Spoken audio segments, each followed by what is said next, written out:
Just wait for Wayne to get on and we'll get going.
Hey, Coach.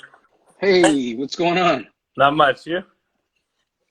Just finished up another hard day of home working, and yeah, just getting ready to enjoy the weekend. Fair enough. Have you guys been doing a lot of team stuff with your team and stuff, or not really? Not a lot. Trying to keep everybody, engaged. We kind of have a Zoom meeting every couple weeks, Right. trying to check on the health and make sure everybody's kind of doing some workouts, and we have a workout program that the guys kind of log into and track their progress. So yeah, so we're just kind of doing all that, and yeah, it's going well. Okay. Nice. Nice. All right. Let's get started. So Yeah, for let's jump everyone in. that doesn't know, this is Wayne Wilkins. Wayne has been the coach at for the Humber men's volleyball team for the past 25 seasons. He has an overall record of 374 wins and 123 losses. Wayne has won one national title and has won five provincial titles, along with a perfect postseason appearance record of 25-0 in the OCWA. And Coach, you've won two National Coach of the Year awards and three-time OCWA Coach of the Year awards. Wow, I am humbled by that introduction. Thank you. Yeah, no worries. I did a little bit of research here, and one thing I saw also that I think should be noted here is your OCAA record is 308 wins and 77 losses. So I guess just to get started with that, where does that come from? Because clearly there is a winning culture there at Humber. Yeah, you know what? Listen, we started a long time ago. It seems, I think back, well over 2 decades, and I was always a competitive player, and so when I got an opportunity to join the coaching ranks, I wanted to make sure that I sort of, I don't think I actually would have continued to coach if I wasn't able to be as competitive and have a competitive team as we were able to. Right. But I attribute a lot of it to Humber, giving me the ability to go out and recruit the best players, to hire the best coaches. The athletic director at the time, Doug Fox, was a big advocate for us. Really pushed the program along. Obviously had a lot of faith in hiring me when I was a young coach. Right. And our current administration too. I mean, Ray and Mike do a fantastic job, and they give us the tools to be successful. And without these guys, it's tough. So, admin and listen, my staff is top notch. Hank Ma has been with me almost as long as I've been at Humber. We've got Mac, who's now well over 5 seasons with us. JP joined us last year as well. Yeah. These guys work hard. They're diligent, and they're consummate professionals. And actually, before we get started, if I could say, I want to give a quick shout out to a couple birthdays. I know Ratty Kim, our libero, he's the GOAT. I want to give him a shout out. He celebrated his birthday recently, yesterday, I think it was. So happy birthday to him. And Hank actually celebrates his birthday on Monday. Okay. So hopefully those guys have great days. Cool. So when I asked you about the success, you just said that you were competitive playing as well, right? How did you first get introduced to the sport? I was cut from another team. So I actually played football in high school. And our program, about 2 weeks in, got cut. Coach came to me and said, listen, in high school, it's usually the gym teacher that's coaching one of the Yep. teams, right? So he was coaching football, and he said, "Listen, you're an athletic kid. I want you to try out for the basketball team." I went to Westview Centennial High School in Jane and Finch. I want you to try out for the basketball team. I went to the basketball tryout, did not make it, got cut from there. But they said, "Listen, we want you to try out for volleyball," and the journey started from there. So made the volleyball team and never stopped since. Right. And just for people that don't know, sorry, I didn't actually add this into the introduction, but Wayne spent some time coaching for the club as well. Hence why he's on the talk. Yeah. And I had a great experience. I got to be honest. I think, coaching club, man, from a development standpoint, getting it to understand, athletes at a younger age, before I get to see them at college, and actually being able to work with these kids, it was an awesome time. I had a great time. For sure. So maybe you can talk me through. So I think, did you coach your daughter first or your son first at the club? No, I coached Cayman first, and listen, I'm not sure if Cayman's logged on and joined. If he has, congratulations. Him and his fiance just bought a house in London. They moved in last weekend, so I want to wish them congrats.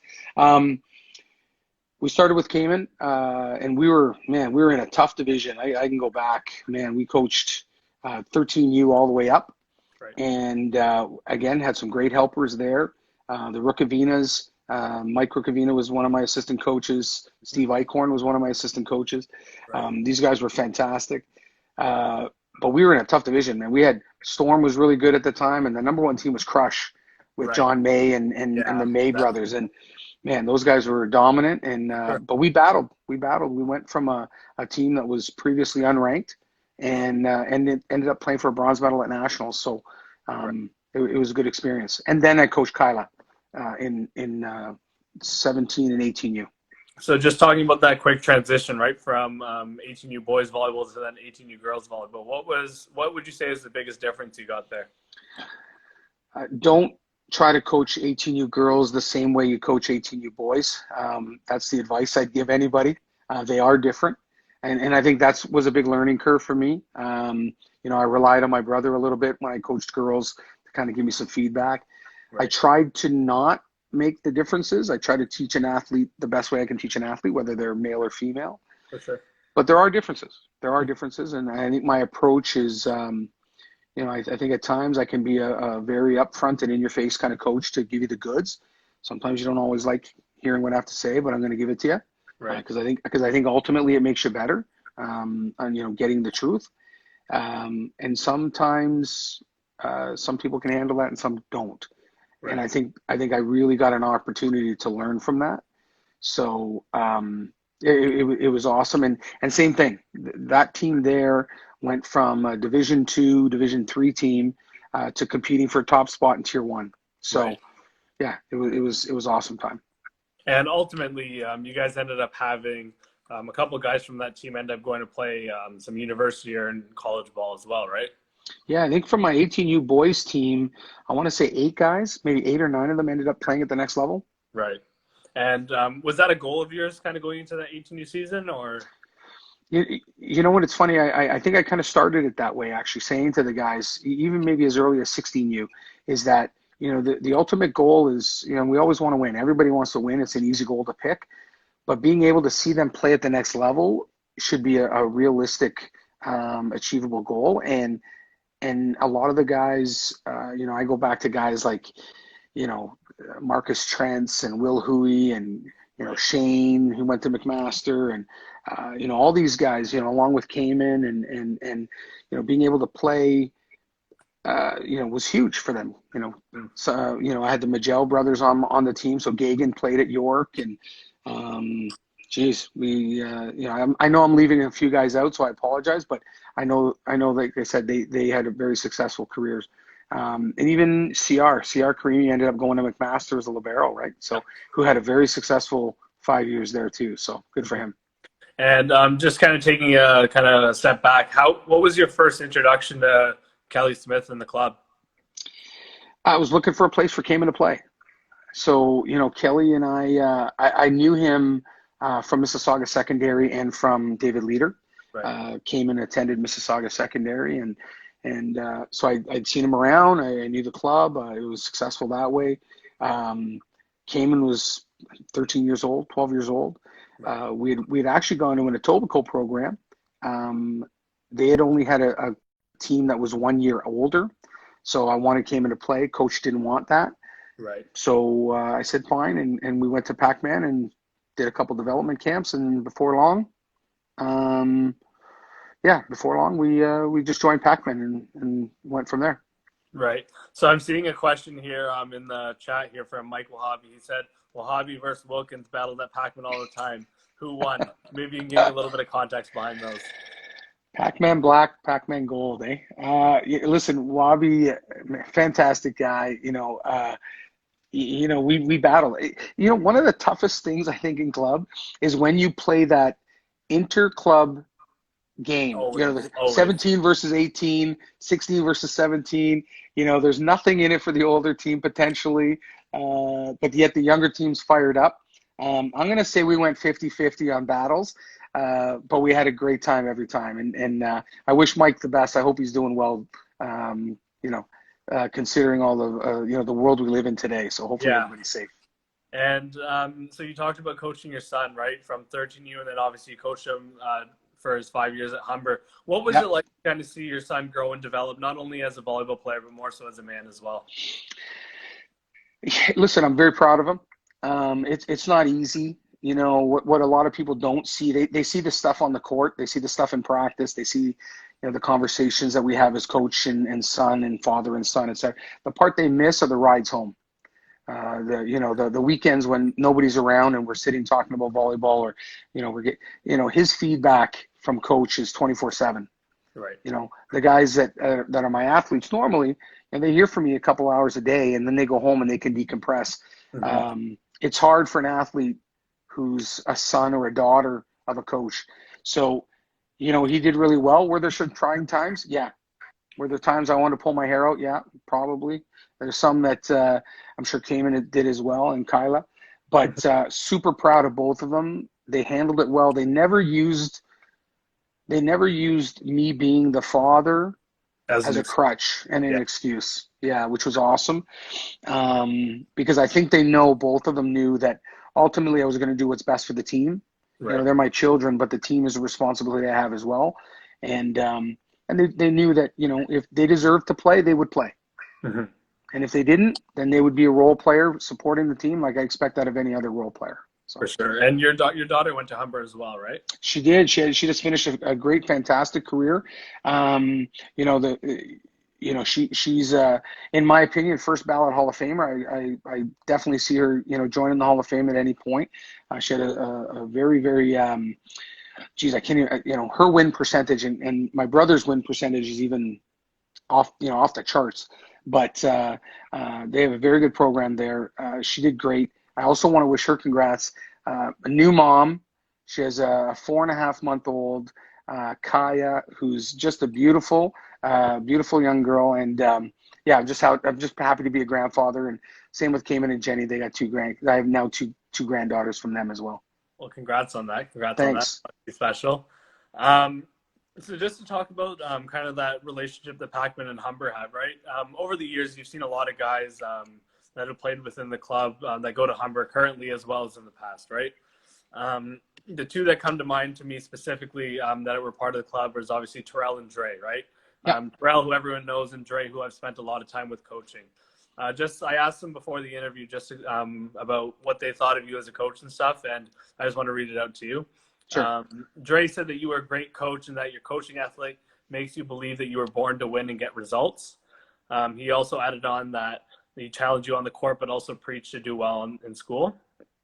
And that for him personally, he taught him that like life goes through volleyball and that practice at games that got him ready for the real world. And so you're a really big part of the man he is today. So I think we'll talk about Dre first.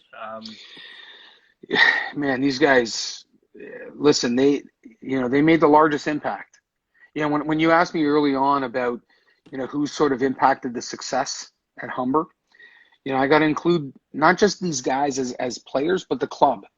And I don't just talk about from a coaching perspective, but I'm not going to say that Pac-Man's been a feeder program per se, but I'm not going to every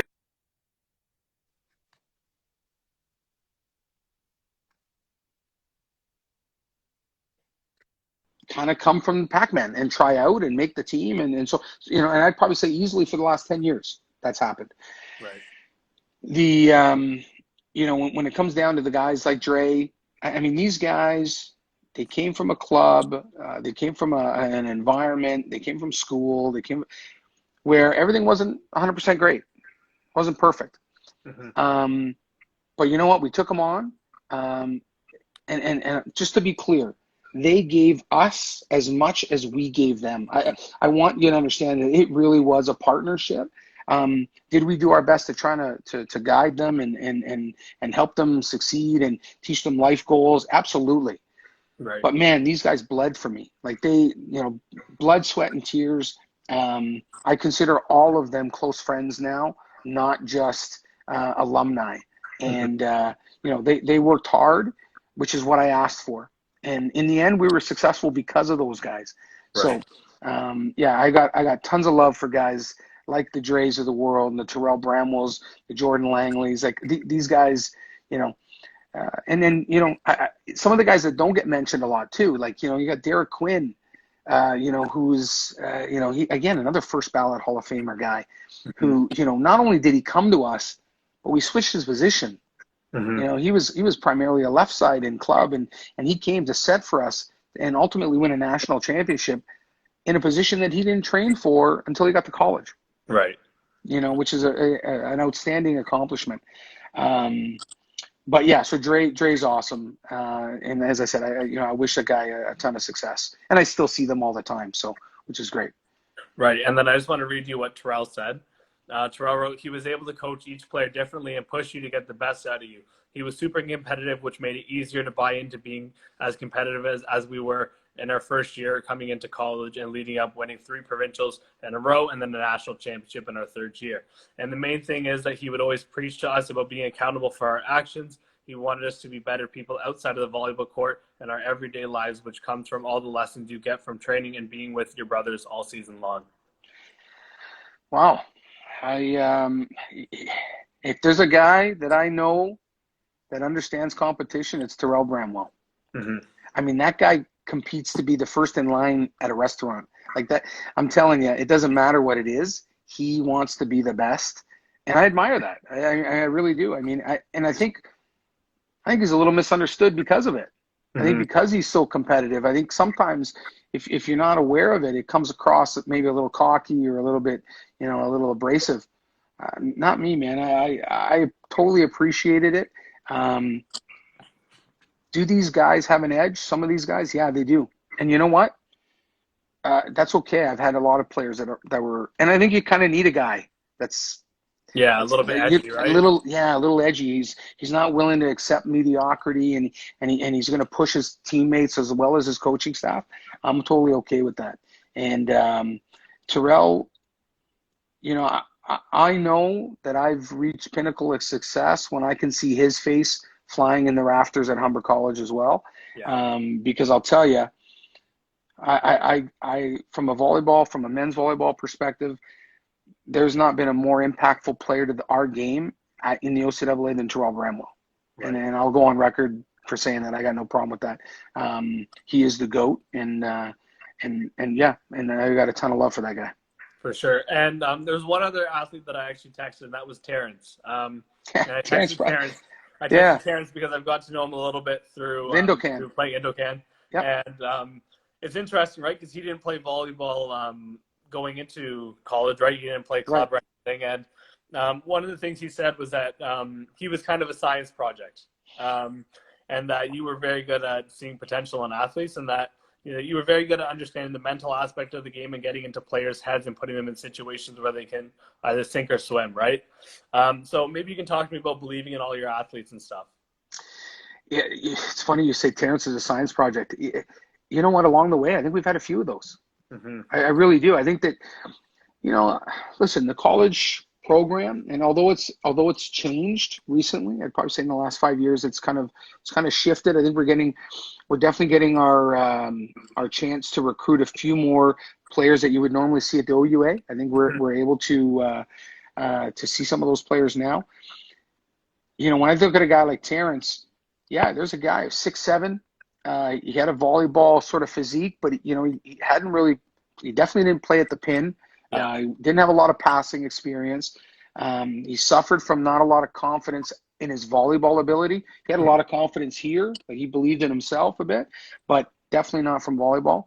But you know what? Again, another guy that struggled a bit, came in. I think we were able to provide him structure, and I think by being able to do that, I think it helped him understand what the expectations were. There was a championship that we won at Seneca College where guys like Terrence, guys like Jason Maskell, guys like Brendan, like these guys played pivotal roles when some of the big guys were out.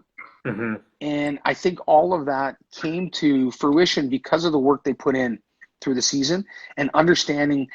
And I know it might be a little cliche, I guess, but understanding that there is a process. There really is a process, and you got to stick to it, and you got to be diligent. And if you work hard at it, good things will happen. Right. And I'm a big believer in the experience at the school. And we talk about, you got your 4 years or 5 years of eligibility once in your life.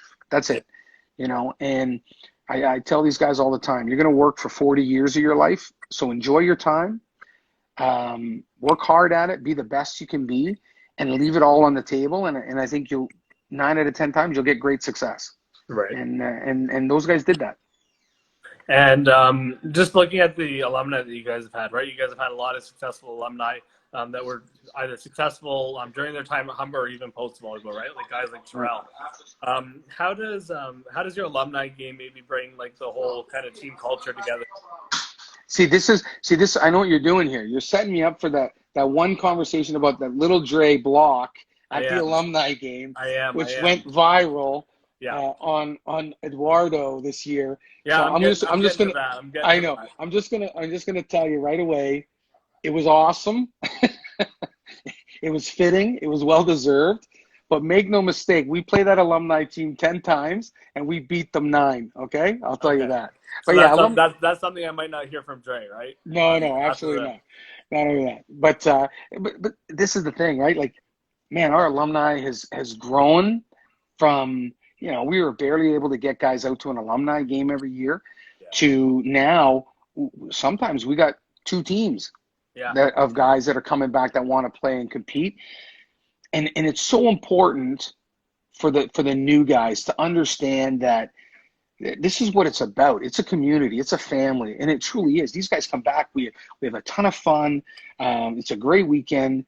And it's competitive. And what's funny about it is we actually bring these guys back throughout the year to help us because they're good players. Some of these guys still play in one volleyball, or they play in an out-of-hand tournament or some OVA leagues. Some play beach, and don't forget the guys like the big Dre's and Tyrells that go play overseas, right? Yeah. So absolutely. I mean, the alumni to us is key. It's important, and we wouldn't be where we are today if it wasn't for them. So I remind our current players that it's their responsibility to make sure that they leave the jersey in a better place than when they got it.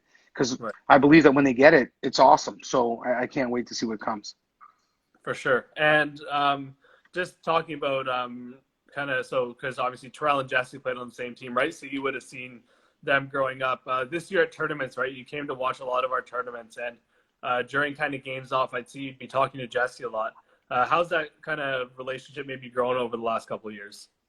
Yeah, listen, Jesse has grown into such a great coach, man. And you know what, if I kind of look back at his development from, being a setter and in club and so on and moving on, playing a little bit of post-secondary ball and then moving into the coaching ranks, I kind of always knew that he was going to be a good coach. I think he had the brain for, seeing the game differently. But I think the bigger asset, he's able to relate. So I think one of the success factors, I think, for my team is my ability to relate to my players Right. and have them understand something that maybe they wouldn't have normally understood or through a different voice. Jesse, I think, can do the same. I think his ability to reach his players and talk to them and teach them and show them ways is a big strength of his. So I talked to him because he's got great teams. He's got great players. He's on the pulse of volleyball. He knows what's going on. So I often look at a number of coaches in order to provide me some feedback or even provide me some, information about different players Right. and where they see the game. And volleyball world is, although it's growing, man, it's still pretty small. And yeah, it's still like a volleyball family too. So For sure. And moving on to your time at Humber, I want to talk about this past season. You guys lost you guys lost the provincial championship the year before, and Fanshawe obviously went on to win nationals as well. yeah, What was the mindset change for your team to come out this past year and dominate the way you guys did in the OCWA? man, you know what? I think, again, not to be cliche, but I think it's kind of the way it's supposed to work. You got to lose before you can win. And if I sit here now and tell you that we don't have big expectations for this year and next, I'd be lying. Our goal is to win a national championship again. We've got every color, and we want another gold one. So we're going to do everything in our power to work hard and prepare for a national championship. For sure. When I look at that Fanshawe game, we were 3 points away from potentially moving on and being a first seed. It didn't work out. Fanshawe played fantastic, and we played our best. But then we went on to nationals. I think the loss in the final and I think the loss at nationals prepared us for this past season. Mm-hmm. Can you be upset with a season where you never lost a game except the last one? Yeah. It's hard to be. We're silver medalists at nationals, gold medalists in Ontario. But knowing the group that we have this year, I know they're not done. I know they're not settled. I know they want more. They're hungry. And I expect big things. And I'm not concerned about the work that they got to put in to do it. I know they're going to work. It takes a little bit of luck to win a national championship. You got to stay healthy and timing and things like that. So, but I think if the cards are in our favor and we're able to get out a full season this year, because COVID's kind of changed the schedule a little bit. And I'm not sure if your people know, we've put in a bid to host for the following season, to host nationals. So Okay, for everybody that's online, we hope if we get accepted as the host, we hope everybody comes and joins and watches. It'll be a great year because, in fact, we would host both men's volleyball and men's basketball back to back. Oh, that's pretty cool. Yeah, 1 week right after the other. So it'll be a great couple weeks of sports. So we hope you guys can make it. So you just kind of talked about that you want people to come out, right, to the national championships and stuff if you guys get the bid. Just looking at kind of fan engagement, right, at your games. One thing I see a lot on the Hawks and the Six Instagram page is like the fan culture, right, at Humber. How has that maybe grown over the last couple of years? So I indicated earlier about the alumni stuff. Mm-hmm. Fan as well. I mean, our admin team and our sports admin staff and the students and the athletes generating, whether it's people from residents or people that are just on campus and handing out flyers and just the marketing of the game has improved so much. Our alumni obviously adds to that, which is great. Nationals is no difference. And, if I can make a correlation, I think one of the reasons we're successful at home and, as a program in general is because of the fan support. I really do. I think we really preach the responsibility to these players, especially if they want to play at the next level, that there's an entertainment value, and we put on a great show. I think the way we introduce our athletes and that's improved over the years. I know I talked to Little Dre and Tyrell, and I can only imagine some of the celebrations they would have come up with in their time had they had the new introductions. It would have been epic. But I think part of that plays a part in your success. And if I take us back a couple months. I played a national championship with these guys with no people in the stands. Yeah, no one. In an empty arena. Did it have an impact? I think it did. Did it impact the other team too? Yes. I'm not blaming it, but it clearly had an impact, and it was very eerie of a feeling to kind of play with nobody cheering. Yeah, because And, even just watching some of your games from the past season, right? Especially the ones that are at home. One thing you notice is once your team gets on a hot streak, they stay on the hot streak for the rest of the set. And I think a lot of that has to do with like the fan energy and just energy in general, right? Coming from the crowd. yeah, it feeds the momentum. And I'd be remiss if I didn't make a huge shout out to our bench. I'll tell you right now, I think we're the best bench in the league. These guys, their celebrations are fantastic, well within sportsmanship rules. And I'll tell you, it's entertaining to watch. I encourage them to continue. And, I just love passionate players, passionate people. I want to be around people that are positive. And, man, it's just awesome to watch these guys. So, you kind of brought up a question regarding national championship, and as I'm watching the names kind of fly by here, I also wanted to kind of give a quick shout out just to Raphael. So Raphael played for us, the previous season. We lost to Fanshawe in the final. We went to nationals. It was a fantastic. He's a recruit from Brazil. Gotcha. We've been very successful actually having a number of international players. Eduardo being the current international player from Brazil. We have a new crop of recruits that are coming in, which also includes another recruit from Brazil, Mateus, who we're expecting big things from as well. But I want to give a shout out to Raphael for winning. Listen, we saw this, and it's funny. Hank and I talked about it in Mac months before the national championship, and we were looking back and forth between us and BC because Raphael ended up transferring out to BC. Right. And we were going back and forth, and we're like, you watch, we're going to end up facing this guy in the final. And you know what? I'm going to tell you, he's a class act. He deserves the win. His team deserves the win. Man, the kid's just a fantastic athlete, and all the I just want to give him all the props and just let him know that we love him at Humber, even though he left. Eduardo is moving on to University of Fraser Valley this upcoming season in BC as well. Yep. I think I got a problem with BC recruiting, but I'll deal with that another day. But we want to wish those guys the best because they're just awesome for us, and we love it. For sure. And just, I want to ask you about your proudest moment as a coach, but the first thing I want to talk about before we kind of get to the question box stuff is Tyrells' record, the OCWA record for kills in a match. I witnessed it.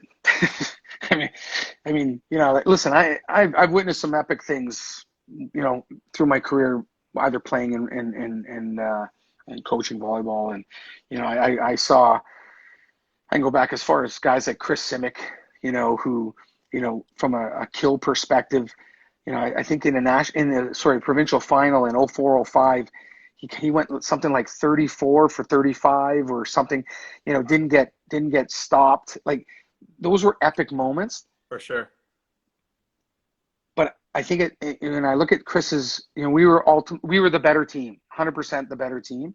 Mm-hmm. And I think, it was very dominant performance by us. In Tyrell's performance, I think the difference was we were down. Yeah, you guys were down to nothing. I still think we were the better team, but we were down 2-0, and Mohawk was playing lights out. Mm-hmm. Like lights out. They dug everything. There were close sets, but that's what you got to do if you're going to beat a great team. You got to stay close, and they did, and we were down. And Tyrell literally took the team on his back and said, "Guys, let's continue to play hard." Like, as I said sometimes these elite players get a bad rap. Yeah. This was not a moment where he's yelling and screaming and kicking chairs and no, he's looking at his team saying, "Let's go. We can do this. We've done it before. We'll do it again." And went on, and I can't remember what the total was. I want to say it was like 50. That's ludicrous. Like, who does that? Yeah. At a high level. And he was a heartbreaker that night. and which then turned into national gold for us. And I think, when you kind of started the question with, proudest moment, that's up there. Winning a national championship's up there. For sure. Just being able to coach volleyball at a high level, supporting my kids, my kid, having both my kids being able to play through this beautiful sport has been a proud moment. Listen, this year's team, we were almost a Cinderella story, a perfect season. Yeah. And it didn't happen. It didn't happen, but I am super proud of these guys. So I've got a few. It's hard to nail down to just one. For sure. And just going back to kind of the quotes, right, that I got from Dre, Tyrell, and Terrence. Yep. A lot of it was about also just buying in, right, to the system. Like, what is it that you do, and what's worked for you to have your athletes buy into the system that you run? No gray area. And what I mean by that is, buy-in is either in or out. There's no, you can't be half in. And I'm okay if you're not. Like, for me, I really try to let these guys understand it's not personal. If you're not in, you don't believe in it, you're not, because there's guys that don't. Mm-hmm. It happens in every team and every company. You get people that just don't believe in the vision, or they don't believe in the process, and that's okay. But don't fake it. So if you're in, let's do it. 150%, let's go. If you're not, I'm okay. Let's separate ways, move on. I'll grab somebody that is. And when I think about guys like, our leaders and guys that, the Derricks of the world and Little Dre's and Tyrells, and I can name a ton of other guys. Right. Nobody could tell them that they were not going to be successful. Right. They believed it 100%, as your coaching staff did. We believed it, and we knew that they could do it. But the part that gets me the most, I think, emotional when I think about it is, it's the other guys. When they look and see these guys believing it, all of a sudden they start to believe. I'll give you a name. I'll throw a name out that from the past, who I think also kind of exemplifies that belief, and that's Shane Palmer. Mm-hmm. So Shane Palmer came to us, and he didn't play. He was on the bench. But this guy, man, I got pictures of Shane Palmer screaming and yelling, being a great bench supporter, Pakman alumni, and this kid, he believed. He 100% believed that we were going to win. So all in or all out, but nothing in between. And I think that helps to lead great culture. And I think having a great culture and a great environment at Humber just was able to help fuel these guys and get them to where they wanted to go. Right. And I got 3 more questions for you. I got lots of time. Go ahead. One of them being, what's a characteristic and skill that you hope to find or develop within an athlete? It's funny you use the word characteristic. I tell these guys all the time, I want guys with character. I don't want characters. Right. And, I think that's, you've got to have some integrity. You've got to have some, some fire in your belly that you want to be competitive. I told you I was a competitive athlete myself. Mm-hmm. So I'm not okay just being okay. And I don't want them to be that way either. So I think characteristic would be competitiveness, right? They got to be passionate. You don't have to be yelling and screaming and, tear your head off. But you got to be passionate about how you play the game. For sure. And I think that's what I'm looking for. I'm looking for guys. I'll teach you how to play volleyball. I really, like a guy like Terrence, he came in, he was a mediocre player. I think we made him and turned him into a better player. Yeah. And we'll do that. We've taken players from other teams, and I say not other teams as in like other schools. I'm talking about like basketball team. Like you look at guys from our current team, Colin Scanes played basketball, never played volleyball. Came to college, got cut from a basketball team. We saw him. He was 6'8", 6'9", and said, "Let's try it out." Let's try it, yeah. Excuse me. He was a project, and fantastic guy. He led the bench mob. You look at Andrew Blakey. He's a pitcher. He played baseball his entire life. Might have played 2 or 3 high school volleyball games that meant anything. He comes to us by the end of his season and by the end of his career. Yeah, he's a OCWA All-Star. He's receiving awards. He's a starter. Right. He's getting, player of the games. He's getting awards at nationals. Yeah, like I think we can convert players. I think we can make good athletes, great athletes, but they already need to be great people. And I think, being a good person is something that we'll be able to help you expand on. But we're looking for those kind of guys. Right. And the next thing I got for you is future goals. Aside from obviously OCWA championships, national championships, but maybe like what do you want to see from your athletes like after volleyball? So it starts with what we accomplished this year. And I can go back and talk about all the accolades, about all the awards that the team won this year and go on all about that. But there's one that stands out in my mind as the far best goal that all of them could have given us. We had our best academic successful season ever. We actually graduated. So when I look at all the guys that were on the this year's squad, we didn't lose a guy to eligibility. Because of academics. We didn't lose. In fact, at one point in our season, academically, we didn't have a guy that failed a class. Right. Which is phenomenal. Which is phenomenal. And I don't want to downplay it saying, well, okay, they're doing what they're expected to do. Yes, I get it. You go to school, you're supposed to, you're not supposed to fail, right? Yeah. I get that. But what a lot of people don't realize is these athletes are put under a ton of pressure and they've got a lot of stuff to do. It's not easy being a varsity athlete. It's not easy being a student athlete. And, going to school, some of these guys are dealing with school, work, volleyball, practice, workout sessions, yoga. On top of it, they got a job and they got a personal life. Like there was so much. Yeah, there's a lot there. There's a lot there. So do sometimes marks slip through the cracks? They do.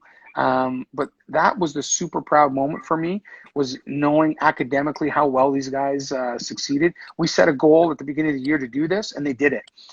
So that's a super proud moment for us. But I tell these guys, simply put, I can't retire unless they become tax-paying citizens. Right? My pension requires them to pay taxes. So I need these guys to graduate. I need them to be good people. I need them to pay taxes. I need them to get a job. I need all those things. So that's really the goal. Volleyball is awesome, and it's the cherry on the sundae. But man, we gotta let them understand that they gotta leave and be productive, participants in society. And so far, I think when I look back at the numbers of hundreds of athletes that we've graduated, I'm happy with the math. Right. It's helping you get closer to retirement, right? Helping me get closer to retirement. And I guess the last thing I have for you is just advice for younger athletes, maybe athletes that want to play like in college or university, something along the lines there. You're going to hear 100 no's. Ignore them all. The reality is that, you hear it all the time, right? Oh, you're too short.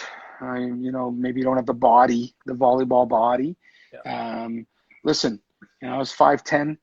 I told everybody I was 5'11 and a half. But I wasn't 6'5", and I wasn't 6'7". I had a pretty decent volleyball career at the next level. But there were a ton of guys that were in my boat. And there's a ton of guys that, that had heard no and just gave up. And what I would tell you is, you may not make it the first year, but that does not mean that, you're cut forever and that I got a ton of athletes who joined our squad in their second or third year. Right. Because they had some fortitude to go out and continue to play and practice and get better. They persevered, but keep trying, keep working. Don't take no for an answer. And I think it's good training for yourself for real life, because the reality is you're not going to probably get your first job that you interview for. You're probably not going to get the first boyfriend or girlfriend that you try to go out on a date with. But you don't give up. You don't stop. You don't stop trying. You got to keep going. And if there's anything I can tell people is, considering what we're going through today with COVID and a number of things that are going on in the world today, it's easy to give up. Mm-hmm. It's easy. So my advice is don't. Just ignore it and move forward. Just keep going on. And I think ultimately it's a great characteristic that you'll develop for life. For sure. Thank you for coming on. Honestly, Anytime. It was awesome. I really appreciate it. I'm looking forward to see what your team does next year and how you guys are able to bounce back after nationals this past season. Yeah. Yeah. Listen, the guys, listen, I know I'm going to be probably spending the next hour answering notes that I see popping up on my email. I'd be remiss to not give another quick shout out to guys like Jake. I know Jake was a big Pac-Man guy for us as well. Yeah. I know Ratty was on Cayman's team as well, right, with us. And there's a ton of guys, and there's a ton of, we didn't even get a chance to talk about Josh Fedari, and congratulations to him for making U21 national team. Yeah. That's awesome accomplishment. I can't wait to see what this kid can do. He's good, and I don't even know if he really knows how good he is yet. And that's why I'm really looking forward to see what he can do. So, all these guys that are on the team now, to the recruits that we got coming in, man. And sorry, one other one that just came to mind, Alec Loney. Yeah. He's a recruit coming in from Pac-Man. We're really looking forward to having him, and seeing the skills set that he can bring. We're super excited. We're super excited for the year. I want to say